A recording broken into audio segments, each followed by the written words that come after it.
अस्सलाम वालेकुम दोस्तों, आपके अपने चैनल प्योर देसी टिप्स में हम आपको खुशामदीद कहते हैं। मैं हूं आपका होस्ट हकीम मोहम्मद जावेद। मेरी तमाम दोस्तों से गुजारिश है बराए मेहरबानी चैनल को सब्सक्राइब कर लें और बेल आइकन को दबाना हरगिज़ ना भूलें ताकि हमारी हर आने वाली नई वीडियो का नोटिफिकेशन आप लोगों को मिल सके। दोस्तों, आज का हमारा ये जो नुस्खा है ये बहुत ही आला, बहुत ही ज़बरदस्त है।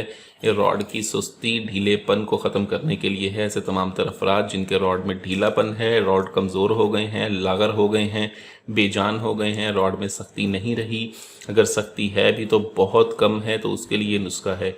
इस नुस्खे को सिर्फ 10 दिन आपने इस्तेमाल करना है। 10 दिन के इस्तेमाल से ये आपके रॉड की तमाम तर खराबियों को दूर करता है, रॉड में चुस्ती लाता है, रॉड को ताकतवर, सख्त और जानदार बनाता है। नुस्खा क्या है तो चलिए शुरू करते हैं। इसमें हमें सिर्फ एक चीज़ चाहिए होगी। वो चीज़ कौन सी है? वो है समुंदर फल।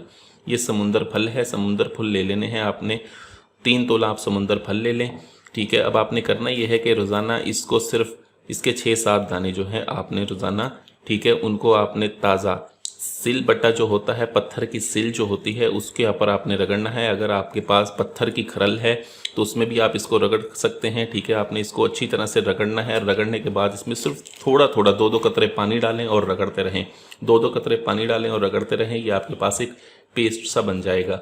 ठीक है। इन 6-7 दानों का जितना पेस्ट बनेगा वो आपने रॉड के ऊपर और साइडों पर लगाना है। दिन में 2 मरतबा इसको इस्तेमाल करें, सुबह और शाम। इस पेस्ट को लगाएं। पेस्ट को लगाने के बाद कोई कपड़ा हल्का सा ऊपर लपेट लें। ठीक है। जब ये खुश्क हो तो उसको उतार दें। दिन में 2 मरतबा आप दिन में सिर्फ 2 मरतबा आप इसे इस्तेमाल करें 10 दिन के लिए। 10 दिन के अंदर ये आपके 10 दिन में ये आपके रॉड में ऐसी ताकत, सख्ती, फुर्ती और जान पैदा करता है कि आप खुद हैरान रह जाएं। वीडियो अच्छी लगी हो तो वीडियो को लाइक करें, वीडियो को शेयर ज़रूर कर दिया करें ताकि दूसरे लोग भी इससे फ़ायदा उठा सकें। मुझे अगली वीडियो तक के लिए इजाज़त दें। अपनी सेहत का बहुत ख्याल रखें। शुक्रिया। अल्लाह हाफ़िज़।